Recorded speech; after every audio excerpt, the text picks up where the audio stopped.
खबर वही जो आपके लिए है ज़रूरी। एसएमडी न्यूज़ लेकर आया है हर अपडेट की गहरी पड़ताल और सच्चाई का आईना। मैं हूं आपके साथ और आप देख रहे हैं एसएमडी न्यूज़, हर पल हर खबर पर नज़र। देश भर में मानसून ने रफ्तार पकड़ ली है, जिसके चलते मौसम विभाग ने दिल्ली में 30 जून और 1 जुलाई के लिए बारिश का येलो अलर्ट जारी किया है। यहाँ 4 जुलाई तक हल्की से मध्यम बारिश का दौर जारी रह सकता है। पहाड़ी राज्यों की बात करें तो उत्तराखंड में 1 और 2 जुलाई को, जबकि हिमाचल प्रदेश में 2 और 3 जुलाई को भारी बारिश की संभावना है। इसके अलावा राजस्थान, मध्य प्रदेश, बिहार और पूर्वोत्तर राज्यों में भी तेज हवाओं और गरज चमक के साथ भारी से बहुत भारी बारिश का अनुमान जताया गया है।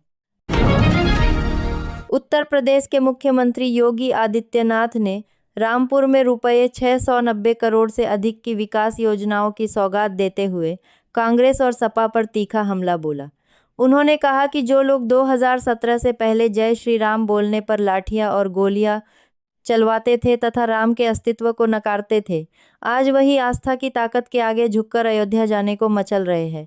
सीएम योगी ने आरोप लगाया कि सपा सरकार में रामपुर के चाकू का दुरुपयोग कर गरीबों की जमीनों पर कब्जे और विरासत का अपमान होता था। इंजन सरकार तुष्टीकरण के बजाय संतुष्टीकरण पर काम कर रही है, जिससे यूपी बीमारू राज्य से उबरकर देश की टॉप 3 अर्थव्यवस्थाओं में शामिल हो चुका है। भारत जून 2026 में रूस से रिकॉर्ड मात्रा में कच्चे तेल का आयात कर सकता है। ऊर्जा विशेषज्ञों के अनुसार भारतीय बंदरगाहों पर रूसी तेल टैंकरों की संख्या अब तक के सबसे ऊंचे स्तर पर पहुंच गई है। मई 2026 में भारत $6.7 अरब के आयात के साथ रूस से ईंधन खरीदने वाला दुनिया का दूसरा सबसे बड़ा देश रहा, जबकि चीन पहले स्थान पर है। जून में भारत ने प्रतिदिन करीब 26 लाख बैरल रूसी कच्चे तेल का आयात किया है। यूक्रेन युद्ध के बाद मिल रहे सस्ते रूसी तेल से भारत में पेट्रोल डीजल की लागत नियंत्रित रखने और रिफाइनरियों का मुनाफा बढ़ाने में बड़ी मदद मिली है। साउथ सुपरस्टार पवन कल्याण की ब्लॉकबस्टर फिल्म ओजी की शानदार सफलता के बाद मेकर्स ने इसके सीक्वल ओजी 2 का ऑफिशियल ऐलान कर दिया है। फिल्म के निर्देशक सुजीत ने पवन कल्याण के साथ मिलकर ओजी यूनिवर्स की स्क्रिप्ट और कहानी पर काम शुरू कर दिया है। इस बार फिल्म का निर्माण खुद पवन कल्याण की कंपनी करेगी। रिपोर्ट्स के मुताबिक फिल्म में लीड एक्ट्रेस के तौर पर पूजा हेगड़े का नाम सबसे आगे चल रहा है और मेकर्स उन्हें कास्ट करने के लिए बातचीत कर रहे हैं। हालांकि अभी तक टीम की तरफ से उनके नाम पर कास्ट करने के लिए बातचीत कर रहे हैं। कोई आधिकारिक मुहर नहीं लगी है।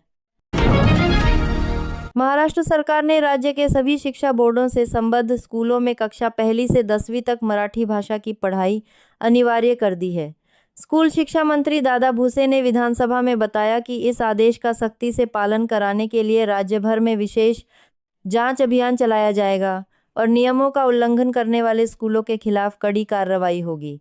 उन्होंने यह भी साझा किया कि केंद्र सरकार की मंजूरी के बाद अन्य शिक्षा बोर्डों की पाठ्य पुस्तकों में छत्रपति शिवाजी महाराज के इतिहास को 1.5 कॉलम से बढ़ाकर अब 22 पृष्ठों का कर दिया गया है, जिसका उद्देश्य नई पीढ़ी को मराठी भाषा के संरक्षण के साथ साथ छत्रपति शिवाजी महाराज के गौरवशाली इतिहास और सांस्कृतिक विरासत से जोड़ना है। जापान की प्रधानमंत्री साने ताकाइची 1 से 3 जुलाई तक अपने पहले भारत दौरे पर नई दिल्ली आ रही है। रोम से सीधे भारत पहुंच रही ताकाइची की पीएम मोदी के साथ यह पहली द्विपक्षीय वार्ता होगी।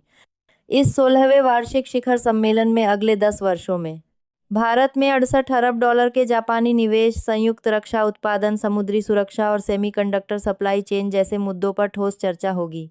चीन की बढ़ती सैन्य गतिविधियों के बीच इस रणनीतिक दौरे पर पूरी दुनिया की नजरें टिकी हैं। एस राजामौली के निर्देशन में बन रही फिल्म वाराणसी को लेकर बड़ा अपडेट सामने आया है।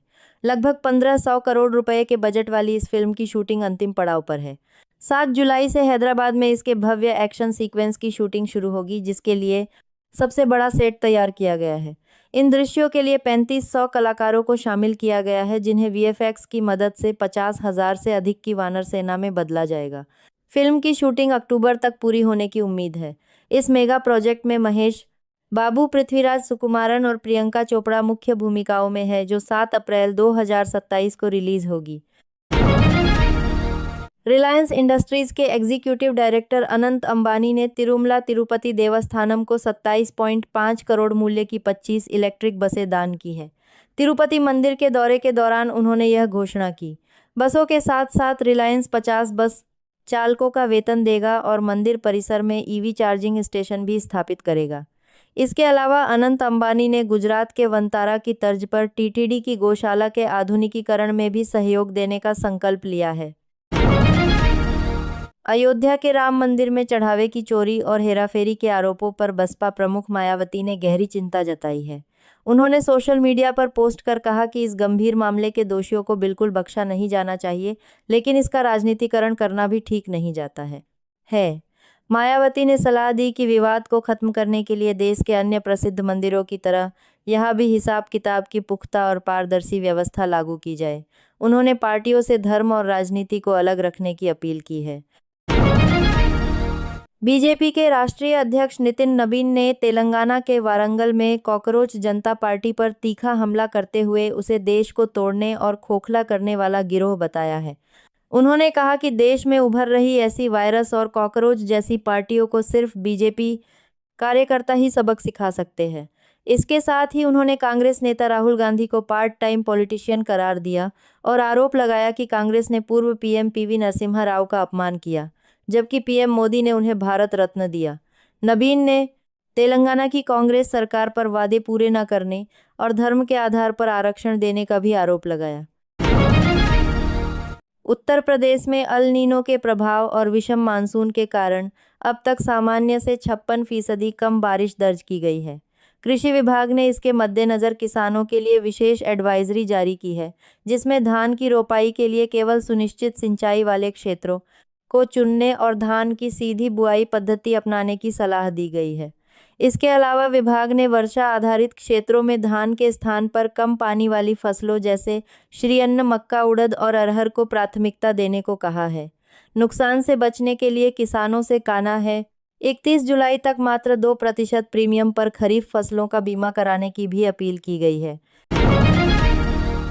तमिल सुपरस्टार सूर्या के राजनीति में एंट्री करने की सोशल मीडिया पर चल रही अफवाहों पर all India Surya fans club ने विराम लगा दिया है। क्लब ने आधिकारिक बयान जारी कर साफ किया कि सूर्या का राजनीति में आने का कोई इरादा नहीं है और वे अपनी अग्राम फाउंडेशन के जरिए समाज सेवा करके ही खुश है। यह विवाद फैन क्लब के पूर्व सदस्य और वीरमणि के एक बयान के बाद शुरू हुआ था, जिसे क्लब ने उनकी निजी राय बताया है। वर्क फ्रंट की बात करें तो सूर्या हाल ही में 300 करोड़ कमाने वाली फिल्म करुप्पू में नजर आए थे।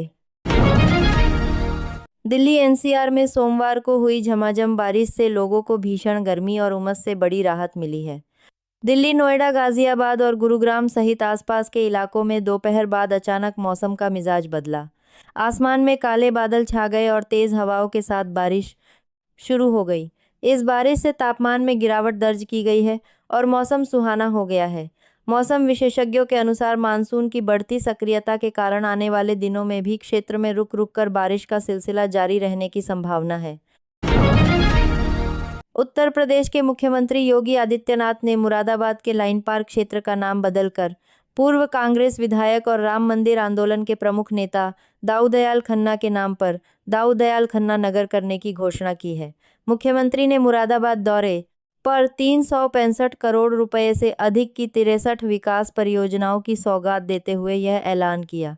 उन्होंने बताया कि 1983 में गठित श्री राम जन्मभूमि मुक्ति यज्ञ समिति में उनके गुरु महंत अवैद्यनाथ अध्यक्ष और खन्ना महासचिव थे। स्वतंत्रता सेनानी और यूपी के पूर्व स्वास्थ्य मंत्री रहे दाऊदयाल खन्ना ने ही पहली बार सार्वजनिक रूप से अयोध्या, मथुरा और काशी की मुक्ति के लिए हिंदू समाज को संगठित होने का प्रस्ताव रखा था। दिल्ली सरकार की नई ईवी पॉलिसी 2.0 को मंजूरी मिलते ही ऑटो सेक्टर के शेयरों में बड़ी हलचल मच गई है। 1 जुलाई 2026 से लागू होने वाली इस नीति के बाद एथर एनर्जी का शेयर 4% की तेजी के साथ 1131 के बाद है रिकॉर्ड स्तर पर पहुंच गया, जबकि ओला इलेक्ट्रिक में 9.3% का उछाल आया। दूसरी ओर पेट्रोल डीजल वाहनों से जुड़ी आयशर मोटर्स का शेयर 7% और भारत फोर्ज 5% तक टूट गया। इस नई पॉलिसी के तहत इलेक्ट्रिक वाहनों की खरीद पर 30,000 तक की सब्सिडी और पुराने वाहनों को स्क्रैप करने पर 1 लाख तक का इंसेंटिव मिलेगा।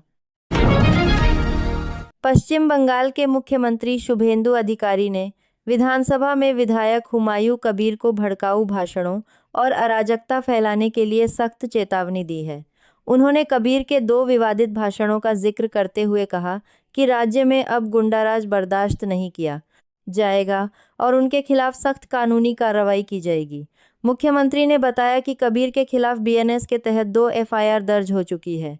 उन्होंने आरोप लगाया कि कबीर रेजीनगर उपचुनाव में अपने बेटे के पक्ष में मुस्लिम वोट बैंक को मजबूत करने के लिए विभाजनकारी खेल खेल रहे हैं। उत्तर प्रदेश के मुख्यमंत्री योगी आदित्यनाथ ने मुरादाबाद में व्यापारी कल्याण दिवस के अवसर पर 365 करोड़ से अधिक की विकास परियोजनाओं का लोकार्पण और शिलान्यास किया। इस दौरान उन्होंने सपा, कांग्रेस और बसपा पर तीखा हमला करते हुए कहा कि विपक्ष के पास कोई विजन नहीं है और उनके लिए विजन का मतलब सिर्फ उनका परिवार है। सीएम योगी ने कानून व्यवस्था पर जोर देते हुए साफ कहा कि अब यूपी में बाबर का राज नहीं बल्कि राम राज्य चलेगा।